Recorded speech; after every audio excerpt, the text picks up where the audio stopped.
Muy bien, bienvenidos también a todos los que se están conectando por Facebook a la clase y esperamos que aquellos que no hayan venido hoy puedan poderla estar recibiendo a través del Facebook. Así que el sábado pasado estuvimos hablando de Dios el Hijo, ¿verdad? La doctrina de Dios, sabemos que la creencia, Dios el Hijo es la número ¿cuánto? La número 4, ¿verdad? De la primera doctrina. La doctrina primera es la doctrina del conocimiento de ¿quién? De Dios, ¿verdad? De Dios. Y estamos estudiando las creencias de la primera doctrina. Y hemos estudiado que la primera, que era que las sagradas escrituras. La segunda, la Trinidad. Y tercero, Dios Padre. Cuarta, Dios Hijo, que es la que estamos estudiando hoy. Entonces, vimos la semana pasada la encarnación, la profecía y cumplimiento de Cristo, el plan que Dios desarrolló antes de la creación del mundo. Es decir, Dios hizo un plan para rescatar la humanidad si ella caía en pecado y por consecuencia iba a morir. Entonces Dios hizo un plan, y ese plan consistía en dar a su Hijo, el único Hijo, para el rescate de los pecadores. Y eso se presentó a los que vivieron antes de Jesús a través del sacrificio de animales que representaban un animal limpio, que representaba de forma simbólica a Cristo Jesús. También Dios prometió un Salvador, ¿verdad? Que iba a venir del linaje de Abraham. Del linaje de Abraham. Dios se lo prometió y le dijo: en ti serán benditas todas las naciones y tu descendencia será como las estrellas del cielo. Entonces, todos nosotros hoy que creemos en Jesús, entonces pasamos a ser también de la descendencia de Abraham a través de Cristo Jesús. En Cristo Jesús se cumplió esta Mesías. Entonces, Dios predijo también a través del profeta Daniel cuándo sería la muerte y la resurrección de Cristo. Pero también vimos las dos naturalezas de Jesús. Jesús al mismo tiempo es que posee la naturaleza divina y la naturaleza humana. Es decir, Jesús tiene ¿cuánta naturaleza? Dos naturalezas, la naturaleza divina y la naturaleza humana. Ahora bien, antes de Jesús venir a morir, ¿qué naturaleza tenía? Antes de venir a esta tierra y encarnarse, ¿qué naturaleza tenía Jesús? La naturaleza divina. Es decir, que poseía una sola naturaleza. Era Dios, no tenía la naturaleza humana. Juan dice en el capítulo 1, verso 1, que en el principio era Dios. Es decir, que Jesús no era humano. Se hizo humano para hacerse igual a nosotros, para podernos rescatar. ¿Entendemos eso? Si Jesús no era ¿qué? Humano. Él se hizo humano para venir a enfrentar el pecado como uno de nosotros. También vimos que es verdaderamente Dios. ¿Por qué? Porque es omnipotente. También tiene atributos como inmutabilidad, Hebreo 13:8. Tiene existencia propia, Juan 5:26, y es omnisciente, Colosenses 2:3. También podemos ver los poderes y prerrogativas. Las obras de Dios se adjudican a Jesús y se lo identifica tanto como creador, ¿verdad? Quien creó todas las cosas. Juan 1:3 dice que por él fueron creadas todas las cosas. ¿Por quién? ¿Por quién? Por Jesús, ¿verdad? Entonces, los nombres, testimonio personal. El mismo Jesús afirmó su igualdad con Dios, Juan 8:58. Y también se le adora, recibió adoración, Mateo 28:17. Ustedes saben que la Biblia dice que solamente a Dios debemos adorar. Al Cristo recibir adoración, permitir que se le adoraran, se estaba también declarando como Dios. Porque solamente a Dios podemos adorar. Entonces, Jesús también es Dios. las dos naturalezas de Jesucristo, verdaderamente hombre, la Biblia testifica que además de su naturaleza divina, Cristo posee una naturaleza humana. La aceptación de esta enseñanza es crucial. Juan 4, 2 y 3. Primera es Juan 4, 2 y 3. Ahora, ¿cómo es que Jesús entonces se hizo humano? Sí, Juan 1.1 dice que en el principio eras Dios, ¿verdad? Pero Juan, ahí mismo más adelante dice Juan 1.1 dice, en el principio el verbo era Dios. Pero Juan 1.14 dice, y aquel verbo se hizo ¿qué? La carne. Es decir, que ese Dios que está hablando de Juan 1.1 se hizo carne, es decir, se hizo humano. Cuando dice se hizo carne, se hizo humano. Ahora, el hecho de hacerse humano quiere decir que Jesús tenía inclinación al pecado. No, ¿por qué? Porque Adán era ¿qué? Humano, sin embargo era perfecto. Cuando Dios hizo a Adán y a Eva era perfecto, no tenía inclinación al pecado. Hoy nosotros tenemos inclinación al pecado, ¿por qué? Porque descendemos de Adán. Y Adán que pecó. Génesis 3, si leemos ese Génesis 3, ahí está la desobediencia de Adán y Eva. Y entró el germen del pecado a la humanidad, porque Adán y Eva representan ¿qué? Más que ellos mismos personalmente, representan la humanidad. Cuando Dios creó a Adán y a Eva, creó la humanidad. Cuando Dios creó la primera pareja de animales en su especie, creó los animales. Y de ahí viene la descendencia de los animales. Igual que al hombre. Cuando Dios crea al hombre, no simplemente está creando un hombre y una mujer. Está creando ¿qué? La humanidad. Y todos por descendencia de Adán, si Adán no hubiese pecado, todos hubiésemos sido perfectos. No hubiera tanta maldad en la tierra. No estuviera este mundo caído. ¿Me doy a entender? Entonces, el hecho de que nosotros seamos humanos no quiere decir que lo humano es imperfecto. No, Dios hizo la humanidad como perfecta. ¿Estamos claros en eso? Dios hizo la humanidad perfecta. Entonces, ese es el primer Adán. El segundo Adán, que es cuando Juan dice en el verso 1.14, y aquel verbo se hizo carne, es donde la palabra se hizo no es imposición, es decir, se hizo, es voluntario, se hizo. Cristo, por amor a nosotros, se hizo ¿qué? Carne, se hizo humano. Ahora, ¿quién lo hizo? ¿Quién se hizo? Él mismo se hizo. Pero bien, ustedes creen que alguien que descendencia de Dios, como es Cristo, ¿verdad? Una descendencia directa de Dios, ¿puede tener inclinación a pecado? No.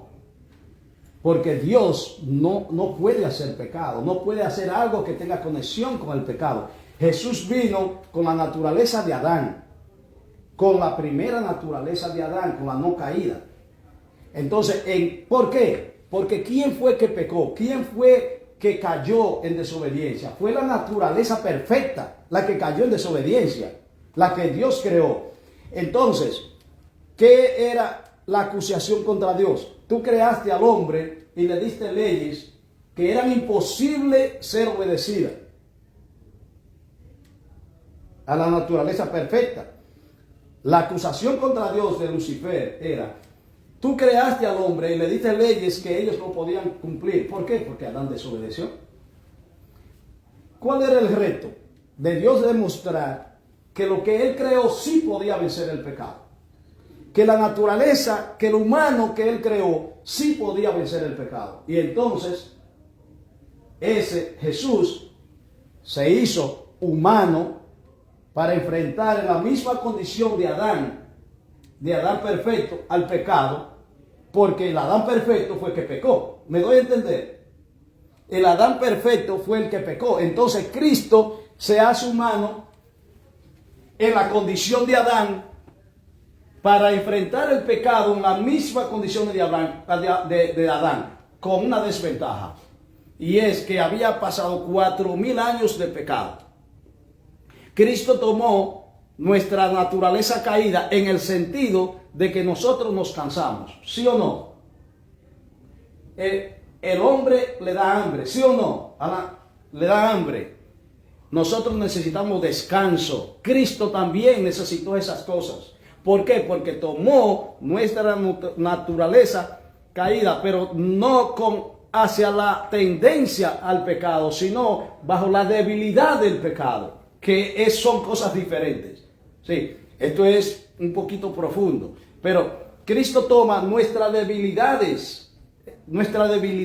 ¿Cuáles son nuestras debilidades? Que nos cansamos, nos da sueño, nos da hambre. Esas son nuestras debilidades. Así vino Jesús y enfrentó el pecado y lo venció.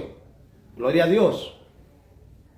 Entonces, qué lindo es saber entonces que así dice la Biblia, que a donde Adán cayó, Cristo que venció. Está hablando de ese Adán que fue perfecto, que cayó, que no venció, pero que Cristo venció a donde él cayó. ¿Alguna pregunta hasta aquí? ¿Estamos entendidos? Sí. Qué bueno, interesante, ¿verdad? Ahora, las dos naturalezas de Jesucristo, verdaderamente hombre, nació como uno de nosotros, ¿verdad que sí? Nació como uno de nosotros. Aunque su encarnación es divina, pero nació igual que uno de nosotros, ¿verdad? Se desarrolló en el vientre de María como uno de nosotros. Su desarrollo en Lucas 2:40 y 52, que nació y se fue creciendo igual, jugó como niño, fue identificado como hombre y tenía la característica de un hombre. Es decir, que Jesús era como uno de nosotros en el plano físico. Se desarrolló y todo. Y necesitó de Dios en el plano espiritual. ¿Por qué? Porque las tentaciones que le puso Jesús, igual como Adán fue tentado, siendo perfecto, así Cristo fue tentado también y mucho más. Ahora, esas tentaciones que Jesús recibía, la vencía por el poder de Dios a través del Espíritu Santo.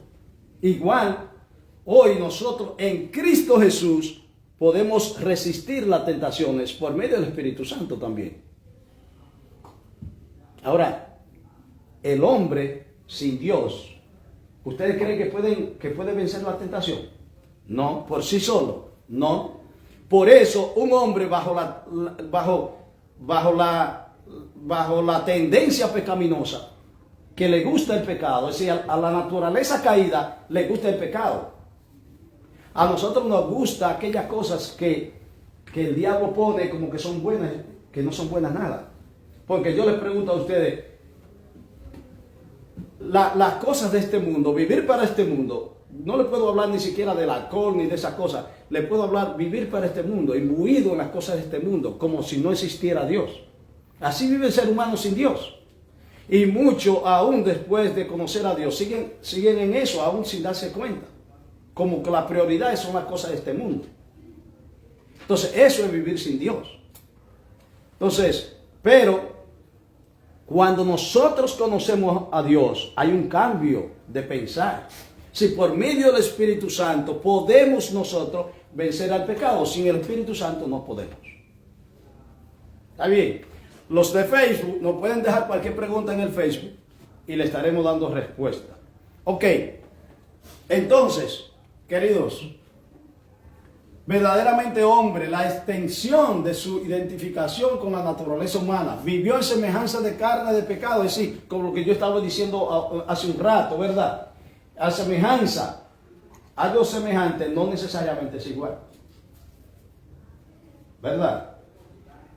Usted puede ver dos aguas con el mismo calor, con el mismo color, pero no ser iguales.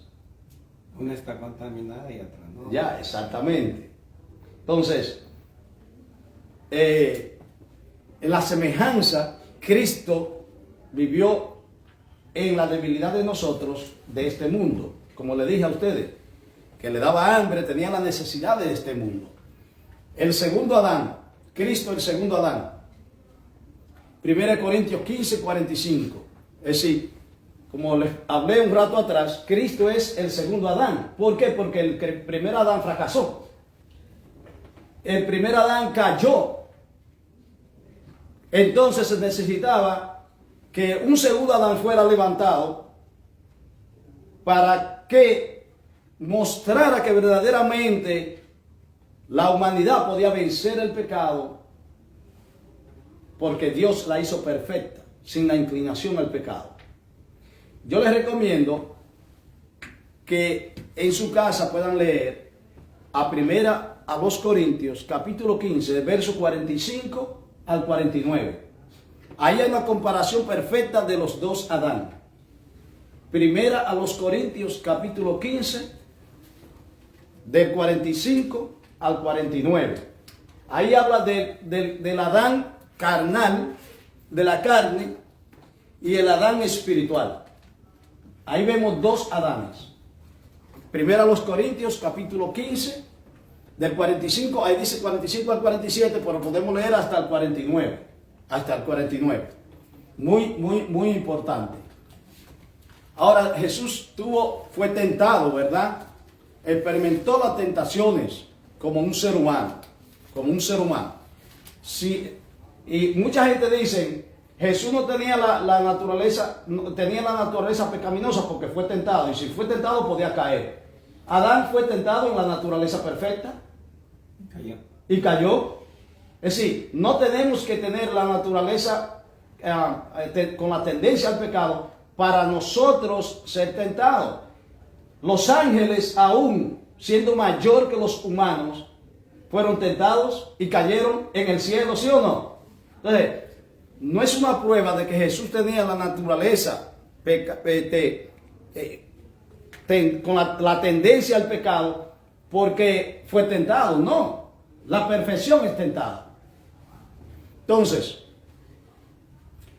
impecabilidad. Es evidente que la naturaleza divina de Jesús era santa. Pero ¿qué podemos decir de la naturaleza humana? La Biblia describe la humanidad de Jesús llamándola santa. Es decir, Jesús vivió una naturaleza santa. ¿Apartado de qué?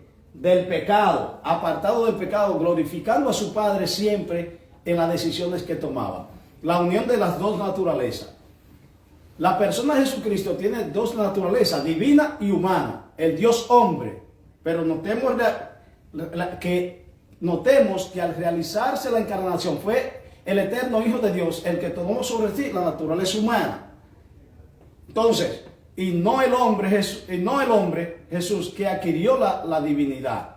No fue al revés. Es Dios quien se hace ¿qué? Hombre. Es Dios que se hace hombre. Ahora, ¿usó Jesús su naturaleza divina para vencer al pecado? No. Usó la naturaleza divina de Dios a través del Espíritu Santo. ¿Verdad? Dependiendo del Padre.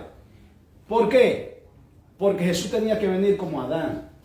Adán era 100% como humano. Y tenía que vencer el pecado como humano, no como divino. Por eso, si Jesús hubiese podido enfrentar el pecado como divino, no tiene que hacerse hombre. Es lógico. Por eso es que se hace humano. Porque no podía. ¿Por qué no podía?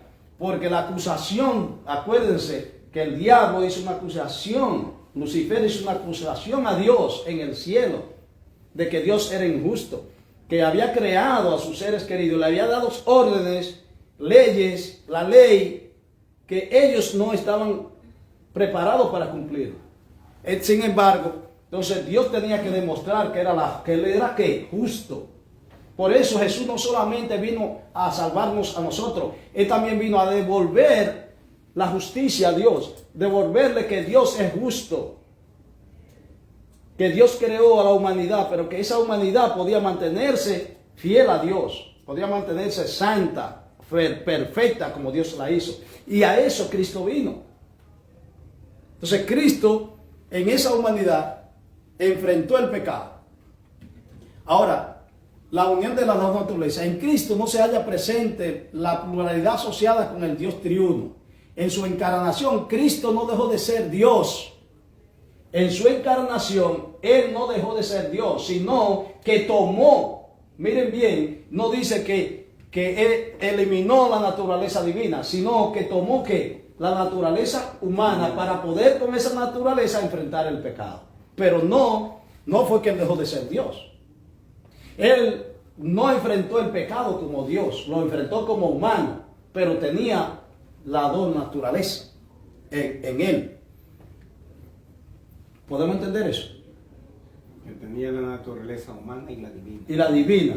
Sin embargo, solamente mientras estuvo como hombre, como humano, solamente usó la naturaleza humana. ¿Está bien? Ahora, en la crucifixión fue su naturaleza humana la que murió. ¿Qué fue? En la crucifixión, ¿qué fue lo que murió? La naturaleza humana. Es imposible que lo divino muera. ¿Está bien? Entonces, en la crucifixión, lo que fue muerto fue la naturaleza ¿qué? Humana. ¿Por qué? Porque ¿quién fue que pecó? Ahí volvemos. ¿Quién fue que pecó? Lo humano. La naturaleza humana, el humano que Dios creó fue que murió. Entonces, Cristo vino a pagar el precio de los humanos, porque los humanos pecaron. Entonces, Cristo vino a pagar ese precio.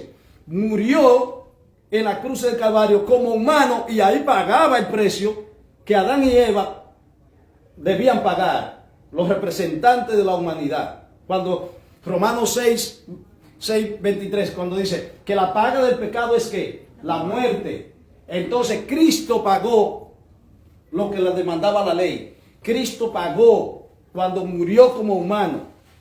Como humano. Ahora, porque venció todas las tentaciones, porque permaneció fiel a Dios, porque fue santo, entonces Él podía resucitar. Y por eso resucitó. Si Cristo hubiese pecado, si hubiese cedido a la tentación, no solamente Él como humano, la naturaleza humana, sino todos los seres humanos estaríamos como perdidos. Porque es la resurrección de Cristo que nos da a nosotros el pase a una resurrección para vida eterna. Ahora podemos entender mejor el plan de salvación. Sí, es la victoria de Cristo sobre la muerte, cuando vence todo aquí en la tierra como vivió, es lo que nos da el paso a nosotros entonces a una resurrección para vida eterna. Ahora, los oficios de profeta, sacerdote y rey eran exclusivos y requerían generar un servicio de consagración por medio de la unción. Si Cristo también fue ungido y fue ungido por el mismo Dios. Cristo como profeta. Dios reveló a Moisés el cargo profético de Cristo, Deuteronomio 18, Juan 6, 14 y 7, 40. Jesús se describió a sí mismo como profeta, Lucas 13, 33. Así que también fue profeta, porque profeta es aquel que anuncia, aquel que denuncia, aquel que profetiza. Y Cristo, ¿cuántas profecías no hay que Jesús dijo? Entonces cumple también el rol de profeta. Antes de su encarnación, Cristo llenó a los escritores bíblicos de su espíritu y les dio profecías relativas a sus sufrimientos y la gloria que habrían de venir. 1 Pedro 1:11. Pero Isaías 53 describe, 100 años atrás, describe cómo Jesús iba a morir y lo que iba a padecer acá. Es tremendo. Entonces, ¿quién iluminó? ¿Quién inspiró la mente de Isaías para que supiera eso antes de suceder? También Jesús, ¿a través de qué? Del Espíritu Santo.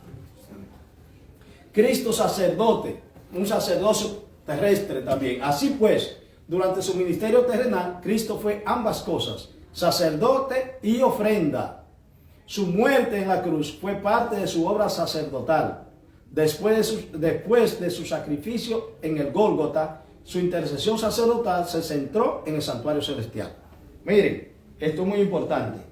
Cuando Cristo viene aquí y muere como el cordero que estaba anunciado, ¿verdad? Dice Juan 1:25, creo yo, dice, este es el cordero. Cuando Cristo fue a él a ser bautizado, dice, este es el cordero que quita el pecado del mundo. Ahora, Cristo cumplió su rol como cordero. Cordero que fue muerto por los pecados de nosotros. ¿Verdad? Ahora, cuando cumple ese rol y resucita, Él se va al cielo. ¿A qué se va al cielo?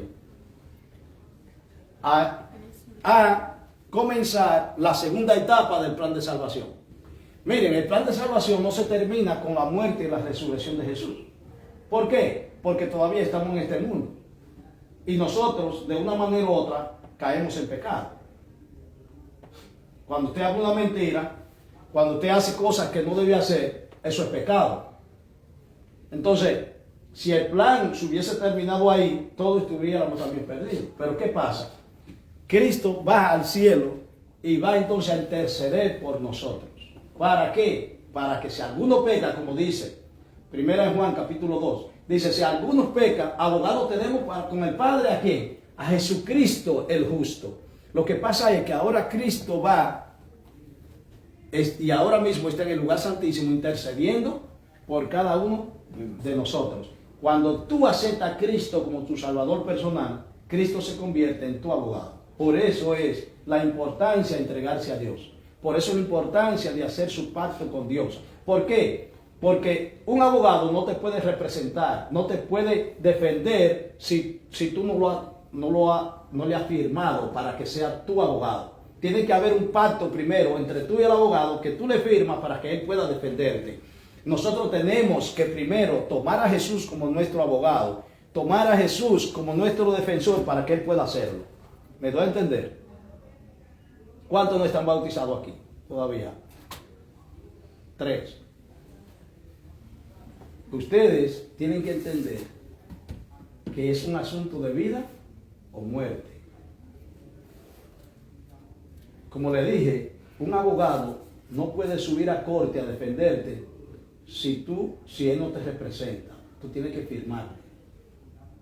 Cristo no puede defenderte de la culpabilidad que tú tienes, de la sentencia que tú tienes. Cristo no puede defenderte si tú no lo tomas como su abogado. Si tenemos que aceptarle como nuestro Salvador, entregarnos a Él, bautizarnos, para que Él entonces, ¿qué? Legítimamente nos represente y nos pueda defender. ¿Entendemos eso? Entonces, ahora Él está haciendo esa función en el cielo, defendiendo a aquellos que le toman como su abogado. Cristo sacerdote celestial. El ministerio sacerdote que Jesús comenzó en este mundo se completa en el cielo. ¿Lo ven ahí? La humanidad que Cristo sufrió en este mundo como siervo sufriente de Dios lo calificó para ser nuestro sumo sacerdote en el cielo. Si usted lee en Apocalipsis capítulo 4 y 5, van a ver que había el libro sellado y nadie podría abrirlo. Y cuando Cristo aparece es el único que puede abrir ese libro, porque nadie está autorizado, porque nadie tiene el aval. ¿Por qué? Porque quien cumplió el plan de salvación, quien murió por los pecadores, quien resucitó fue Jesús. Él tiene el aval, Él califica para eso, más nadie. Cristo comenzó su obra intercesora inmediatamente después de su ascensión al cielo, ¿verdad? La intercesión de Cristo provee ánimo para su pueblo. ¿Para quién? Para su pueblo. Por eso hay que ser parte del pueblo de Dios. Jesús puede también salvar perpetuamente a los que por él se acercan a Dios. ¿A quién puede salvar a Jesús? A los que por él se acercan ¿a quién? A Dios. Jesús dijo, Juan capítulo 6, verso 14, 14:6. Jesús dijo, yo soy el camino, la verdad y la vida. Sin Jesús nadie puede salvarse. ¿Por qué? Porque la sentencia sigue pesando sobre nosotros, la sentencia de muerte. Por eso es que Cristo nos une, nos reconcilia con el Padre. Recuerden que la humanidad cayó en Adán y estaba divorciada de Dios. No había conexión con Dios. Por eso que Jesús viene entonces y se convierte en el puente de hacer esto. Agárrenme, hacer esto. Cristo, ¿verdad? Uno y otro. Cristo es el puente que une al ser humano con Dios. ¿Entendemos? Entonces, cuando nosotros aceptamos a Cristo como nuestro Salvador, cuando nos bautizamos, entonces ahí nos acercamos ¿qué? A Dios, porque estamos unidos a Dios a través de ¿quién? De Cristo Jesús. Cristo se convierte en la reconciliación. ¡Wow! ¿En qué se convierte Cristo? En nuestra reconciliación, viviendo siempre para interceder por ellos. ¡Wow! Tremendo. Cristo Rey. Cristo como el Dios hombre ejerce su autoridad real sobre los que le han aceptado como el Señor y Salvador. Se convierte en nuestro Rey. Se describe su calidad de Rey por medio de dos tronos que simbolizan sus dos reinos. Oye bien, sus dos reinos. El reino de la gracia. ¿Cuál es el reino de la gracia? Es el reino que Cristo vino a establecer en su primera venida. ¿El reino de qué? De la gracia. Ahora todos nosotros somos salvos por gracia y esa gracia se manifiesta día a día en nosotros, en los que confían en Él. Ahora, el reino de la gloria, Mateo 25:31, el juicio de las naciones, cuando Cristo pone a un lado unos y pone al lado otros, ahí es cuando 1 Corintios capítulo 15, versos 50 en adelante, dice que esto mortal será convertido en inmortalidad. Entonces el reino de la gloria viene cuando en su segunda venida Cristo transforma a lo que le esperaron. ¡Wow! Gloria a Dios. ¿Tú quieres estar ahí, Iván? Necesitamos ser transformados. ¿Qué significa ser transformado? Cuando nosotros hemos caminado con Dios, ¿verdad? Hemos aceptado a Dios, pero todavía tenemos una naturaleza vendida al pecado, una naturaleza que peca. El reino de la gracia es para todos. Es para todos. Siempre y cuando podemos obtener la gloria, siempre y cuando nos acerquemos. Estemos siguiendo lo que Él quiere que hagamos. Amén. Y ese reino de la gracia lo que nos hace es entrar en la protección divina. ¿Está bien? En la protección divina que no merecemos. Pero nos permite eso, por eso es gracia. Ahora, entrar en la protección divina no me quita la tendencia al pecado. Vivo todavía con la inclinación. Por eso mi vida es estoy todavía en corrupción. Porque me llegan pensamientos malos, tengo una concupiscencia caída. Ahora, cuando Cristo venga y levante a los muertos, Primera de Tesalonicenses capítulo 4, del 13 en adelante, cuando Cristo venga y levante a los muertos y transforme a los vivos, entonces recibimos el reino de gloria. Gloria a Dios. Wow.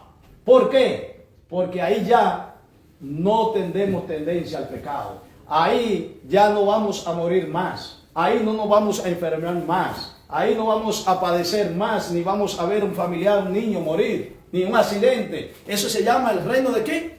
De la gloria. Hemos vencido finalmente. Eso es el reino de la gloria. Dos reinos. Reino de la gracia, lo que Jesús nos da ahora sin merecernos. Nos da su protección, nos salva. Pero estamos todavía en un cuerpo corrupto. Cuando Cristo venga, convierte este cuerpo corrupto en un cuerpo incorruptible. Un cuerpo que el pecado no tiene que ver nada con él. Como cuando Cristo vino. ¿Me doy a entender? Siempre y cuando estemos de la mano de Él. Claro que sí, por eso tiene que cumplirse primero en nosotros el reino de la gracia. El que no entra en el reino de la gracia, no va a entrar en el reino de la gloria. Uno es primero, entonces viene el segundo. El reino de la gracia es quien nos lleva al reino de la gloria. Primero tenemos que vivir aquí en el reino de la gracia. Tenemos que aceptar a Cristo. Él es la gracia. Y entrar en ese reino. Para que eso nos capacite y nos dé el aval, nos dé el pasaporte para entrar en el reino de la gloria. ¿Entendemos eso? Por eso es que no nos cansamos de decirle, Señor, entreguen su vida a Jesús. Háganlo con presteza. La gente está muriendo hoy, los niños están muriendo, los jóvenes están muriendo, los accidentes están por todas partes, la catástrofe. Miren cómo está ardiendo California. Miren cómo lo que está pasando aquí, un frío tremendo. Pero en otros sitios se están muriendo del calor. Son cosas extraordinarias las que están pasando en el mundo. Entonces, Es hoy urgente que el reino de gracia nos alcance para que eso nos dé el aval para entrar en el reino de gloria. El reino de la gracia, en cuanto al primer ser humano que pecó, se instituyó el reino de la gracia por Cristo, ¿verdad? Y lo vimos cuando matamos, cuando al sacrificio de animales y todo eso. Pasó a existir la gracia, la promesa de Dios, la proclamación que hizo Jesús. El tiempo se ha cumplido, el reino de Dios se ha acercado cuando Él vino. Constituía una referencia directa al reino de la gracia que pronto sería establecido por su muerte. El reino de gloria, en el monte de la transfiguración, Jesús presentó el reino de gloria. El reino de gloria será establecido en medio de acontecimientos cataclísmicos cuando Cristo ¿qué? Vuelva, como yo le decía. El reino de gloria, si aceptamos a Jesucristo como nuestro Salvador, podemos convertirnos hoy en ciudadanos de su reino de gracia. ¿Oyeron bien? ¿Cuándo aceptamos el reino de gracia? Cuando aceptamos a Cristo como nuestro Salvador y participar del reino de gloria cuando venga, ¿por qué? Por segunda vez. La vida de Cristo nos ofrece no es una existencia llena de fracaso y de esperanza y sueños esparcidos aquí y allá, sino una vida de crecimiento, un viaje lleno de éxitos en compañía de nuestro Salvador. Wow, gloria a Dios. Querido, Dios se bendiga. ¿Alguna pregunta? La pregunta que yo tengo es, me llegó un mensaje, no sé qué, entonces yo pensé que usted no iba a estar aquí en la clase, yo por eso vine tarde. No, lo que pasa es que estamos transmitiendo por si no viene. Y como quiera la clase se va a quedar ahí transmitida. No, es que como yo no tengo Facebook, la verdad. No tiene Facebook. No me gusta. Pero te la puedo enviar por WhatsApp. Vaya, está bien. ¿Está bien? Sí, claro que sí. Así que gloria a Dios por eso, hermanos. Que Dios lo bendiga grandemente. Dos reinos, recuerden eso. Para entrar en el reino de gloria necesitamos entrar en qué? En el reino de la gracia. Oremos. Padre Santo, gracias por estar con nosotros. Dando tu poder, mi Dios, para aceptarte y entrar en el reino de la gracia hoy. Y que eso nos capacite para que cuando tú vengas podamos recibir el reino de gloria. Gracias, Señor, por tu muerte en la cruz del Calvario por nosotros. En el nombre de Jesús. Amén. Amén. Dios te bendiga. Bendiciones.